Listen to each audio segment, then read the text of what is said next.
Kalaban niya si Blacksmith, tinitira niya yung pagkatalo niya kay M-Side. Kalaban niya si Plaridel, tinitira niya yung pagkatalo niya kay Lipcram. Wow!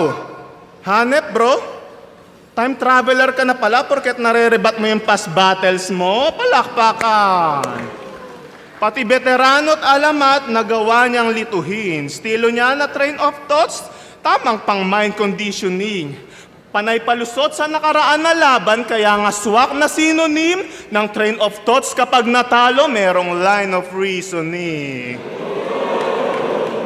Yan na ba yung meta yung gusto? Mas nakakatawa pa yan sa stilong komedya ko, Diyos ko. Kaya paano mo nasabi na yung letra mo puro tsaka rekta kung kailangan pang i-connecta sa dulo?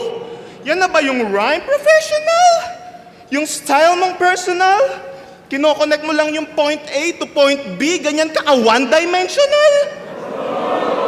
Ang pagkakaiba natin, wala akong fans na utu-utot inutil. Mga napapa dito kay GL, mga nakakulong sa loob ng Google.